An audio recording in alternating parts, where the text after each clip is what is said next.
Financial markets పై పట్టు సాధించాలనుకునే వాళ్ళు Revanth conduct చేసే వెబినార్ కోసం ఈ నెంబర్ కి కాల్ చేయండి. నమస్తే, వెల్కమ్ టు సుమన్ టీవీ. నేను విష్ణు. ప్రస్తుతం మనతో పాటు stock market trader and investor Venkatesh గారు వారితో మాట్లాడదాం. సార్ వెంకటేష్ గారు నమస్తే. సార్ నమస్తే అండి.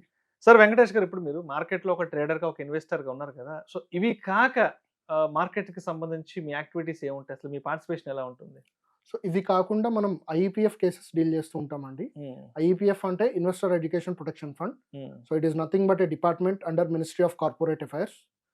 సో అసలు ఐఈపీఎఫ్ ఏంటి అంటే, ఇప్పుడు పాత రోజుల్లో అన్ని పేపర్ ఫార్మాట్ లో జరిగాయి. షేర్ ట్రాన్స్ఫర్స్ కానీ ట్రాన్సాక్షన్స్ కొత్తగా బై చేసిన ఒకళ్ళ నుంచి ఇంకొకరికి ట్రాన్స్ఫర్ అయినా మొత్తం పేపర్ ఫార్మాట్ లో జరిగాయి. సో 2019 తర్వాత నుంచి మనం పేపర్ ఫార్మాట్ లో ట్రాన్సాక్ట్ చేయడానికి లేదు. So government has stop that. So only way of మీరు మీ దగ్గర ఇప్పుడు ఉండిపోయిన షేర్స్ మీరు వాటిని ఇంకొకరికి పర్చేజ్ అమ్మాలి అన్నా లేదా మీరు తర్వాత దాన్ని లిక్విడేట్ చేసుకోవాలి అన్నా only way is to dematerialise them. Dematerialise. So ఈ డాక్యుమెంట్ బేస్డ్ పేపర్ బేస్డ్ ఇంక వర్కౌట్ కాదు. లేదు. ఓకే. సో వాటిని మనం కంప్యూటరైజ్ చేయించుకోవాలి. డిమెటీరియలైజ్, పేపర్స్ కదా material, dematerialisation. So that was the term. So ఈ డిమెటీరియలైజేషన్ ప్రాసెస్ లో కూడా ఐఈపీఎఫ్ అనేది ఇంకోటి ఉంటుంది. అది ఏంటి అంటే 7 years పాటు, అంటే మీరు ఎప్పుడో కొని పెట్టేశారు ఇన్వెస్ట్మెంట్ అన్నప్పుడు. పాత వాళ్ళు మనలాగా ఇప్పుడు రోజు మొబైల్లో నిమిషానికి చూడరు కదా ప్రైస్. సో అవి కొనేసి చక్కగా పెట్టేస్తారు లోపల బీరువాలోనో ఎక్కడో పెడతారు. ఆ షేర్ సర్టిఫికేట్స్ అలాగే ఉంటాయి. డివిడెండ్స్ ఇస్తూ ఉంటాయి కంపెనీస్ టైం టు టైం. కొన్ని క్వార్టర్లీ ఇస్తాయి, కొన్ని ఇయర్లీ ఇస్తాయి. 7 years పాటు కనుక మీరు డివిడెండ్ క్లెయిమ్ చేసుకోకపోతే ఏదైనా రీజన్ తోటి, అంటే అడ్రస్ చేంజ్ అయ్యి కావచ్చు, బ్యాంక్ అకౌంట్ లింక్ అవ్వక కావచ్చు, చెక్ ఇష్యూ అయ్యి మీ దగ్గరికి రాకపోవటం వల్ల కావచ్చు, whatever may be the reason, 7 years పాటు మీరు ఆ డివిడెండ్ కనుక క్లెయిమ్ చేసుకోకపోతే అవి ఐఈపీఎఫ్ అనే దానికి ట్రాన్స్ఫర్ అయిపోతాయి. సో నథింగ్ బట్ గవర్నమెంట్ పేరు మీదకి మారిపోయినట్లు. సో ఆ రికవరీ ప్రాసెస్ అనేది ఒక lengthy process. It is now taking almost 1 year of time. So ఆ ప్రాసెస్ మనం అడ్వైజరీ అండ్ అసిస్ట్ చేస్తాం. అంటే ఇప్పుడు దీనికి సంబంధించి ఏమన్నా ఏజెన్సీస్ లాంటిది ఏమన్నా పార్టిసిపేషన్ ఇన్వాల్వ్మెంట్ ఉంటుందా? ఇప్పుడు ఉంటాయండి. మనకి మొత్తం రికవరీ ప్రాసెస్ లో 4-5 ఎంటిటీస్ అనేవి ఉంటాయి. Government, IEPF, MCA, ministry of corporate affairs, and then company. And company, each company will have RTA, registrar and transfer agent. So ఈ 4 ఎంటిటీస్ తోటి మనం కోఆర్డినేట్ చేసుకొని ఈ ప్రాసెస్ చేసుకోవాలి. సో అందుకని ఇది చాలా lengthy and tiresome process. Okay. So we are experts in doing. Okay.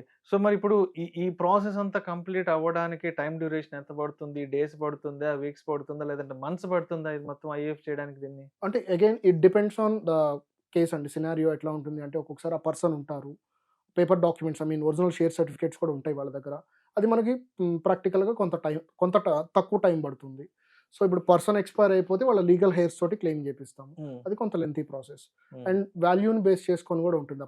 Time పట్టేది అనేది, ఎంత టైం పడుతుంది అనేది వాల్యూ బేస్ చేసుకొని కూడా ఉంటుంది. బిలో 5 lakhs ఒక ప్రొసీజర్ ఉంటుంది, అబోవ్ 5 lakhs ఇంకో ప్రొసీజర్ ఉంటుంది. ఇట్లా. ఇప్పుడు జాయింట్ క్లెయిమ్ ప్రాసెస్ ఎలా ఉంటుంది? సేమ్ జాయింట్ క్లెయిమ్ లో కూడా ఇద్దరు ఉంటే జాయింట్ డిమాట్ అకౌంట్ ఓపెన్ చేస్తాము అండ్ ప్రొసీజర్ మొత్తం జాయింట్ గా జరుగుతుంది.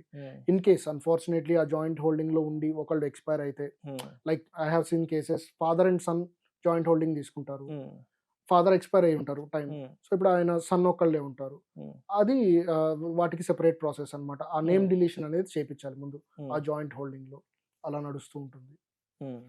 సో ఇప్పుడు 2019 నుంచి ఇది కంప్లీట్ గా మీరు దీన్ని పక్కన పెట్టేసేస్తారని చెప్పారు కదా, అంటే ఇంకా ఫర్దర్ గా కూడా ఎవరైనా కూడా ఇంకా దీన్ని డిమెటీరియలైజ్ చేసుకోకపోతే వచ్చే ఇబ్బందులు ఏమున్నాయంటారు? మీరు వాటిని అమ్ముకోలేరు, లిక్విడేట్ చేసుకోలేరు.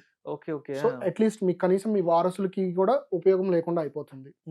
అంటే at certain point of time తర్వాత ఇంకా యూజ్లెస్ పేపర్ గా తయారవుతాయి అవి. సో మీరు డిమెటీరియలైజ్ చేసుకోవాలి కంపల్సరీ.